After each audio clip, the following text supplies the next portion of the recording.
Hey, this is me building a $3 million a year business in public. The way these videos work is I always start by doing some Q&A just to give you guys some value. It's usually about AI and automation agencies. Then I do some growth stats, show you guys my growth over the course of about 24 hours or so.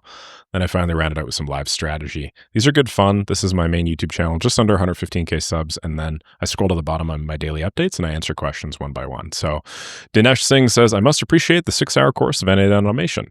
Tell me how much time, in reality, how many days it takes to get my first client if I devote 8 hours per day for client hunting, or in other words, how many days I get my first client, how to do it the fastest way as you are an expert in this. It will take you exactly 14 days. Next. Oh, I'm just busting your balls. There's really no way to know, right? Like this, a lot of this stuff is outside of your control. Let me tell you what not to do, okay? I was just having a conversation with somebody in one of my communities, and basically they had logged like the last 2 weeks of their progress. They were something like 14 days in. And I said something along the lines of, okay, great, man. Super stoked about the progress you're making. How many cold emails have you sent?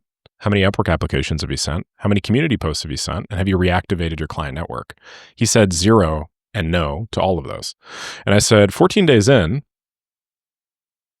and you're at 0 interactions, that's bad, okay? Then immediately after, I called up a good buddy of mine just because I was planning on giving him a ring. And I said something along the lines of, damn, man, do you remember how many customer interactions we would have had back when we were going door to door and doing business? And back in the day, we were doing something like 80 per day. So when we started our business, we did 14 times 80, which ended up being about 1,200. Let's just say 1,200. It'll make my math easy. If we got like 0.0275% of these people to say yes to us, we'd have 3 clients by now. I think that's how the math works. 3 times this, I think. Yeah, approximately. And that's about the clip that we used to be at. So what not to do is to come up with literally every excuse possible for not just talking to customers. Okay, the only thing that you should really be doing at the start line, assuming that you have some reasonable skill in AI or automation, and reasonable skill, by the way, just means like a little bit better than the people that you're selling to. Realistically, you can get there in a week or 2. The only thing you should be doing is you should just be front loading your outreach, front loading your customer and like interfacing, front loading your interacting with the market. If you're not doing this, you're leaving so much time and energy and money on the table. You know, I was contacting something like 1,200 people in 14 days. This person contacted 0 people in 14 days. Who do you think is going to end up making more money? You know, insane difference. So all the people that join my programs or comment on my videos on YouTube and that make it usually have a similar sort of approach. They just get up and running. They start talking to customers immediately. I think if you were to do 1,200 customer interactions over the course of the next 14 days, you'd probably get some interest, assuming you didn't just completely shit the bed with it. Arbrosh says, yo, Nick, really appreciate the consistent value you're putting out. Question, I'm joining Maker School soon, was thinking how to make my agency stand out. Since most people start with tight budgets, I'm curious, if you had 5 or 10K to invest from day one, what would you do differently to gain an edge? More cold emails, paid tools? Just wondering what you'd prioritize to accelerate growth with a bit more firepower, which obviously isn't a substitute for skill building and hustle. Thanks again.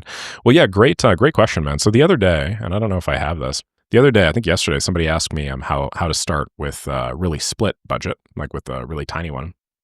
And I said something along the lines of, you have 2 main lead generation methods. Good God, have I written a lot over here. You have time-hungry outreach methods or time-intensive ones, and then you have money-hungry outreach methods. And I recommended a bunch of time-hungry or time-intensive outreach methods for them. But for you, I would just go money-hungry, so money-intensive. So cold email. Instead of spending $100 on cold email, getting $50 worth of mailboxes, which is something like, 15-ish mailboxes realistically, get, 50 or 60 mailboxes, because then you'll be able to send 30 per day approximately on each, which is 1.5K new leads. Remember earlier when I was saying that my old business, I approached something like 1,200 people over the course of a 2-week period? Well, you can approach an equivalent number of people literally every day. So you want to talk about iterating quickly. Yeah, that's lever number 1. Lever number 2 is just bidding on Upwork apps and just being at like the top of every Upwork thing. You know, a lot of people are worried about, bidding too much on Upwork and so on and so forth. If you have 5 or 10K to invest in this, I would just like front load as many of those Upwork apps as possible. Always just be in the top 3 of the boost. And then, send as many of these as humanly possible. Yeah, I don't think you're going to have an issue here if you have a little bit of money to spend, to be honest. The business model is just so inherently scalable. There's so much inherent leverage in it, which is cool. So anyway, I'm a proud, thank you very much. Louis says, hey Nick, I'm a proud member of Maker School. So I want to say I really appreciate the content you deliver. Lee Motley is around 500K subs. You can attribute partly to being early movers. For some of these likely inactive. We still pulled nearly 700K videos on a video views on a video just last month. I used to watch this stuff quite a bit, but after finding your channel, I pivoted. Your content's more practical, more action, delivers way more value. With the quality you're putting out, I have no doubt you'll grow even bigger, just a matter of time. And didn't you say that you had talked with Liam about a collaboration or remembering something that didn't happen? Nevertheless, maybe now try it. It's the perfect time. Keep doing what you're doing. Hey man, I really like Liam and I really like his stuff. I will say there is a progression that all content creators tend to do. Look at Alex Ramosi's recent content. After you reach a certain size, the most effective way to continue growing is just to go top of funnel. Top of funnel just means like you target people that are less problem aware, and then you try and like educate them about the problem, not necessarily the solution or how to implement it. And so, you know, like most people, Liam included, eventually the more content that they create, they just go further and further up the top of the funnel. So it doesn't necessarily mean that his stuff isn't practical or whatever. I bet you if you just jumped back a couple of years, you'd see his content probably be significantly more. But you know, it's just, you know, look at like what Alex Ramosi did, you know, he, as opposed to providing like super extraordinarily tactical business advice, now he's doing like higher level motivational stuff because motivational stuff's applicable to more people. That's just part of like the strategy behind content creators, to be frank. Also, after a while, content ends up being like a big chunk of your day. And so it's difficult to actually retain a tactical edge unless you're constantly interfacing with the market. That's one of the reasons why I'm still doing my agency, even though it is vastly disproportionately less effective per unit time that I spend on it, ROI wise, than my content stuff. Because I feel like I need to like remain, you know, I need to touch grass basically pretty often in order to maintain awareness of how to navigate the super fast changing market. And I recommend anybody that ever does content in this sort of space do that as well. Don't ever just get super disconnected from it, okay? And Streepy says, Yonek, what pricing model should I choose at the beginning? One-time payment or monthly subscription with the system? Also, do you completely hand over the system to your clients on their N8N, or do you host it on your own? In that case, when going for a subscription model, it'd be better to pay ongoing costs. For reference, I'm selling the cold outreach LinkedIn system. So let me be a little more precise here. So what pricing model should I choose at the beginning? One-time payment or monthly subscription? One-time payments are much easier to sell. That's why everybody does one-time intro offers, they're called. So the idea is people that don't know you, don't really trust in your ability to deliver an ROI over the long term. They have no credibility with you, no association with you. And so it's difficult to sell them on like a long-term retainer. And so what you do to get around that is you sell them on the simplest, easiest package that you can, that has a very short turnaround time. This is your intro offer. And then you deliver a return on investment on their money ASAP. You make them super happy and super stoked to have worked with you. And then immediately after, you do get them on some sort of like monthly recurring thing to take advantage of the leverage. So yeah, that's my more nuanced answer to you. You should start with the OTP, one-time payment. And you shouldn't even do a one-time payment. You should do a 50% upfront and then 50% upon delivery, just to break it down even more and then help hedge their risk. And then after that, try and work them into a monthly retainer. I completely hand over the system to my clients on their N8N, and I actually have them sign up to N8N for me. So they'll sign up to the cloud hosted offering. I don't host it on my own. You can host it on your own. There are many different ways to do this business model, but I prefer to have it as lean as possible and then just to be able to hand it off. I also like the idea of being able to get a little bit of affiliate revenue because that money stays with or without you. Hi, I'm Mohammed from Nigeria. I've been diving into AI automation for almost 3 months, but I've been struggling to stay consistent with learning and projects. To hold myself accountable, I've decided to start sharing daily updates. Starting today is day 1. I'll be commenting in videos every day with a summary of what I've worked on, the challenges I've faced, and the questions I have. Tomorrow will be day 2, and I'll keep updating daily. I'm hoping this will help me stay focused and motivated. I'd appreciate if you could acknowledge these updates and hold me accountable. It really depends on the length. I mean, great job, dude. I'm stoked as hell for that. If they end up being pretty long, then, and I see a bunch of them and they don't include questions, I'm probably not going to have, be able to like read all of them, but I can definitely just take a peek at them. Give you the old thumbs up. Hey, Nick, says Silver Fox, I'm away to start my own AI agency here in Norway. What's your thoughts on starting alone versus with another person? Or would you rather partner up with someone along the way? The reason I'm asking is that maybe you've tried both, can recommend on what's worked best for you. What a great question. Yeah. Man, I've worked with a lot of business partners over the years, and you know what? It's been incredible. I think a lot of the people that I've worked with here are like responsible for molding me into the sort of person that can now work for very long periods of time, stay very focused, and do it all independently. So I guess it's almost like a butterfly, doing the little chrysalis thing. Sorry, I have my my shutters, they just keep on knocking because it's windy. If you guys can hear that. But basically the point that I'm making is it's like a chrysalis, like I felt like at the beginning, I definitely did not have the accountability or motivation to do things on my own. Now I do, which is wonderful. There used to be situations where I just like wouldn't do the thing that needed doing unless there was somebody else around me. I think probably some of you guys are in a similar position. So if you are in that situation, working with people isn't bad. Grinder, one of my first business partners, said something along the lines of, I can go faster alone, but farther together. And I want to go far. So I think he's right. I move very fast when I'm alone, but then, I tend to be a little bit more fragile. At least I tended to be. And a business partner is a good way to like kind of catch your slack, if that makes sense. So yeah, I mean, if you're at the start point of your journey, feel free. Just don't let that be an excuse for you. Okay. Like business partners make the job easier and they make it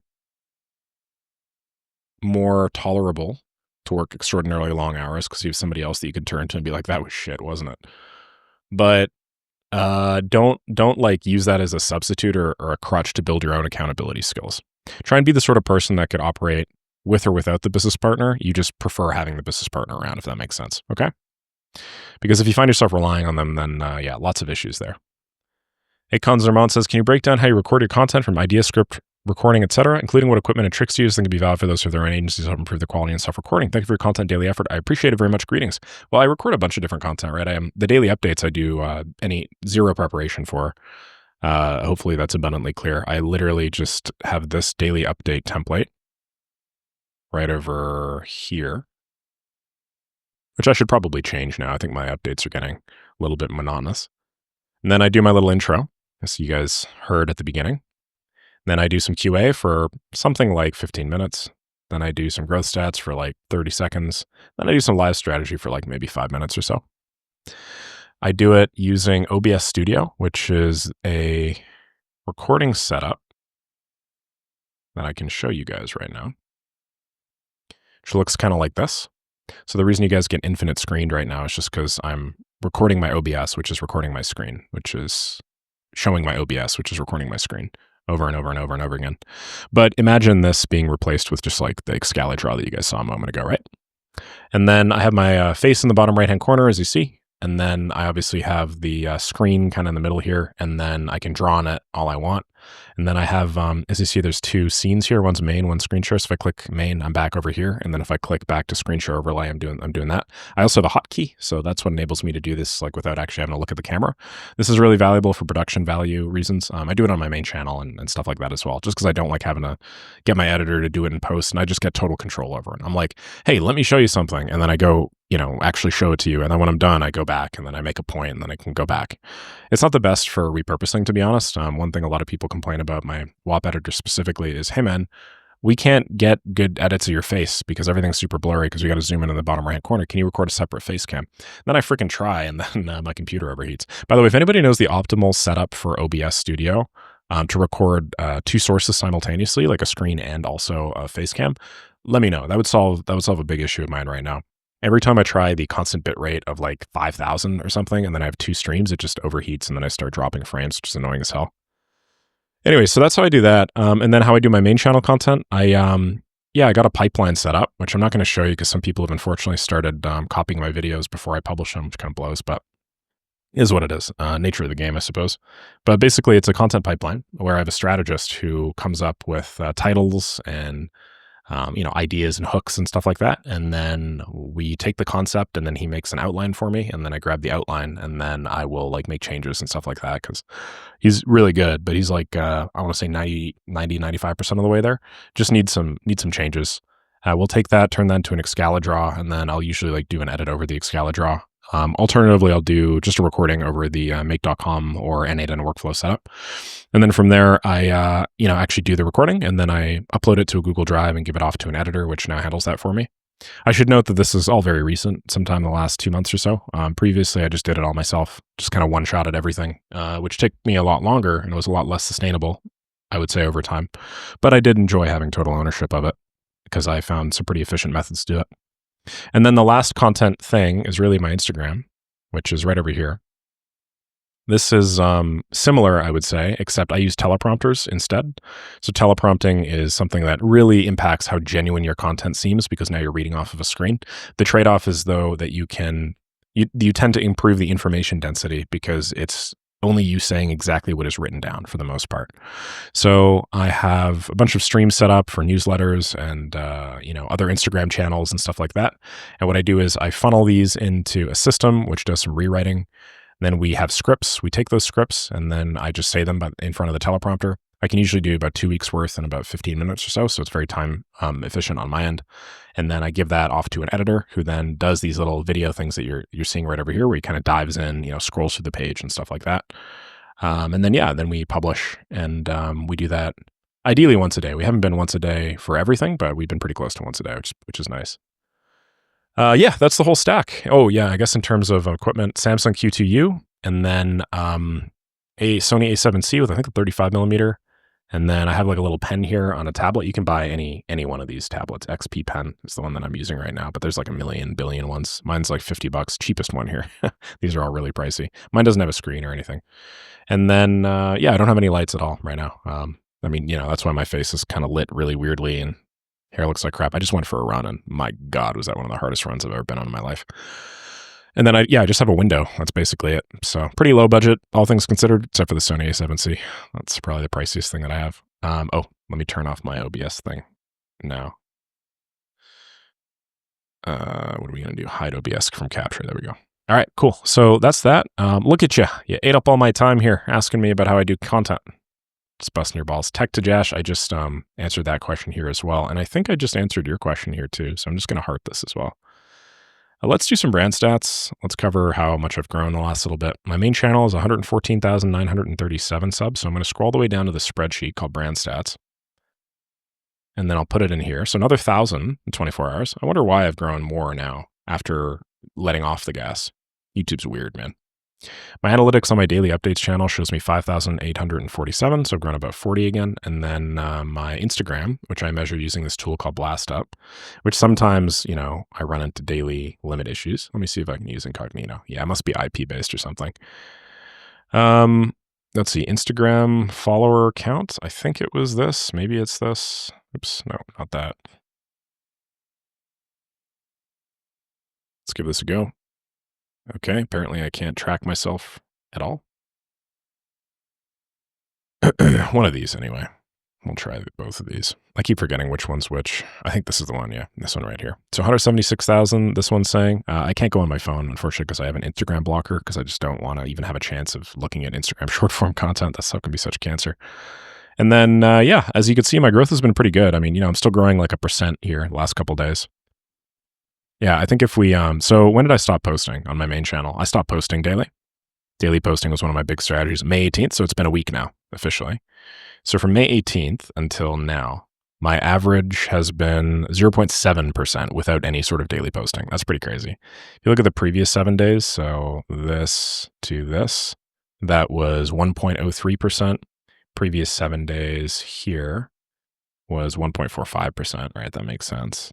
This was 1.6%. This was 1%. Okay, so I mean, I'm somewhere like actually pretty close to. I've only gone down by 30% growth, I'd say, 1 week out, which is pretty cool. We got a big video scheduled to publish, which my editor is just banging out right now. But the last thing I'll show is my school games MRR. We're at $278,985 a month for a maker school. So maker school is blowing the hell up right now, which is awesome. The growth has certainly slowed since I stopped posting over the last 7 days. Previously, it was in like the $22,000 to $25,000 range. So my theory, and that's something that like I really love, is when I post daily, I sort of prove through words what I'm telling people, which is that daily accountability and doing like high ROI daily actionables for a very long period of time is like an unbroken streak, is how you make a ton of money. So I think that there's like kind of proof in the pudding there, right? People are looking at me do it for my stuff, and they're like, holy shit, this guy knows his stuff. And then they, are more likely to do it for theirs. And then obviously they get stoked and they join Maker School. So it's natural that I see some drop off, but yeah, I'm already starting to have people be like, Nick, where are you? Nick, where are you? So maybe a week's enough time for me to like hit the ground running again. I don't know.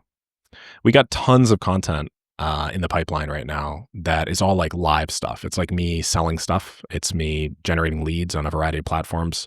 I'm going to do my whole Upwork approach. I'm literally just going to like sit down. I'm going to record like Loom video after Loom video after Loom video after Loom video, apply and blow everybody else in like communities out of the water until I get like a high paying job. And then I'm just going to like publish it and show everybody like the entire thing. That's going to be huge. I'm running some email campaigns right now to generate more leads. I'm doing split testing. I I just set up like my workspaces for left click now. Previously, I wasn't even using workspaces because I had boiled my whole client base down to just a few clients that had been with me for a really long time. But now I'm like starting up the whole engine again, putting some infrastructure in place that'll allow me to handle the leads. Yeah, man, it's gonna be wild. It's gonna be super wild. Oh man, am I stoked for this stuff? So that's cool. I just had Greg Eisenberg reach out and ask me for a podcast, which is kind of neat. So maybe I'll have a podcast with him.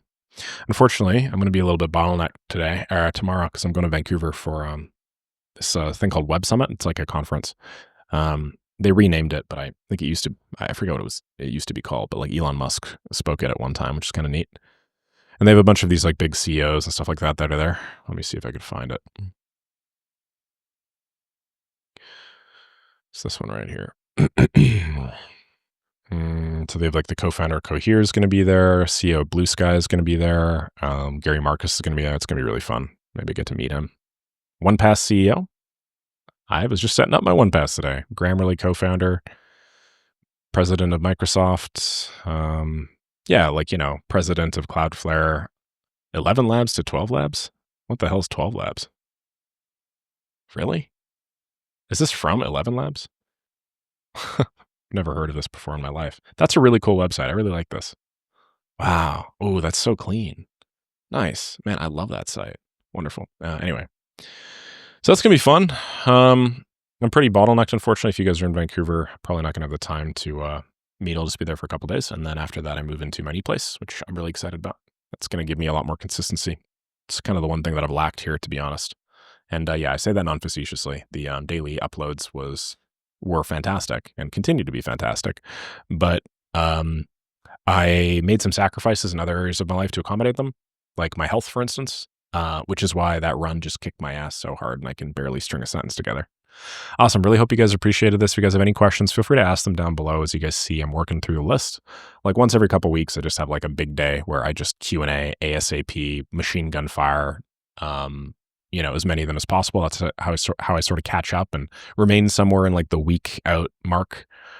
So yeah, I got room for you guys. Definitely going to have another one of those coming up soon.